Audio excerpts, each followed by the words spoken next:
Welcome back, everybody. If you're looking for an amazing joint venture investment opportunity, well, we have Sasha Cucuz of Greybrook Securities to tell us more. But in any event, I mean, I think that it's really important that people understand, we see ourselves as risk managers, and I know the returns have been there. So obviously we're grateful for that, and it's been a product of good partnership and, obviously some capability we have internally with our team.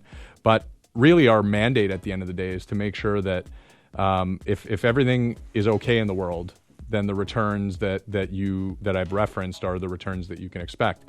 If there's something that happens to our macro economy or something that happens that nobody can control, we want to make sure that we have the most defensive posture. You can ride the wave. We can ride the wave, and when the wave goes away, we look at it and say, at the end of the day, what we've done is we bought land, right? People that have heard Peter, my partner, or I speak in the past, we always talk about our business as a manufacturing process. And I know that sounds a little bit, out there for people that are expecting a discussion about real estate. But at the end of the day, we see ourselves... Because they think of a tangible product, but this is tangible. And most of the time, people access real estate as a consumer, right? So they're buying either a unit to rent out, or they're buying a retail or a commercial property to be able to realize the cash flows that it produces. We think of our business as a little bit different. We're not an end consumer, we're a manufacturer. At the end of the day, we always joke, we're widget builders, right? At the end of the day, we make our money on the margin between what it costs to build and what somebody, that end user, is willing to pay. Yeah. And we make our money on that margin. So at the end of the day, we buy a raw material, that raw material is land. And when market is there and people are buying and there's a need for housing, and of course you referenced it at the beginning, I mean, Toronto and Southern Ontario, broadly speaking, is growing from a population perspective. There's quite a bit of fundamental, there's a lot of fundamentals, what I say, in our market. It's not driven by speculation as some people might read here and there.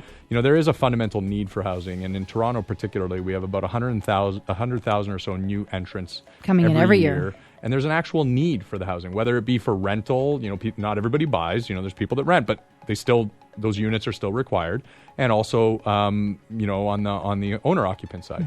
And as it comes to high rise, it's really one of the last affordable options in the city. If you look at housing prices and where they've gone over the last 10 years, there's a lot of families that are new to Canada, or young families that are just starting out, or young professionals, where living in a high rise is their only affordable option, and people choose to do that. So for a lot of reasons, we think our market's really stable, and as long as that's there, we see ourselves as landowners first, and at the end of the day, when the market's there, we're developers, and if the market isn't for whatever period of time, we own the land.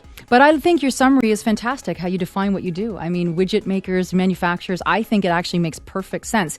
Really, what is the risk element? I mean, there's a risk in everything, but can we just cover that briefly? I'm gonna try in a very short period of time to take what's probably very complex and a lot of risks associated, but we think that we manage a lot of the risks extremely well.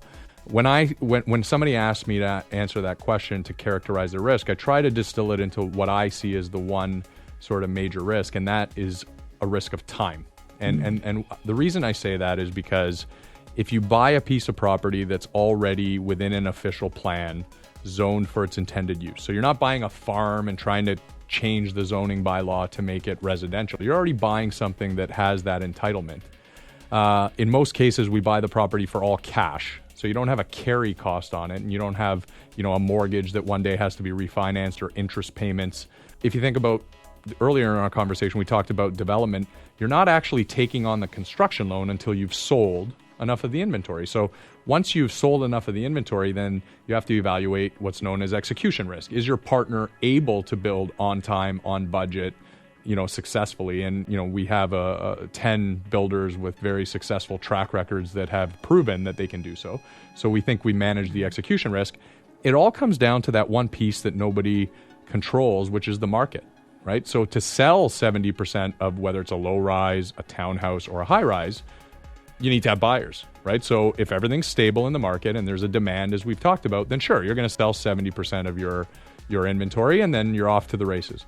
If for whatever reason the market stalls, like we saw back in 2008 and 9 for a brief period of time, then you're in a position where you can't sell those 70% of the units. So what are you left with? Well, you're left with a piece of land that you own, with no carry cost, and you simply have the ability to wait. So I always say to people that the risk to your capital is not the risk that you need to really think about. The risk is one of illiquidity, right? Because if the markets are bad, then you know what, guys, we're left holding this piece of dirt, and we just simply have to wait and ride out the rough market and develop when things are better. And I always say that, you know, the trade-off, or in the investment business, we always talk about the risk-reward trade-off at the end of the day. And the way I see the world is if you have the ability to achieve returns that are in the 20s, and your risk is not a loss to your capital, but rather just being in the deal for a longer period of time, that's a trade-off I'm willing to take. I mean, everybody's different, and that's why we talk to everybody individually. More with Sasha Cucuz when we return.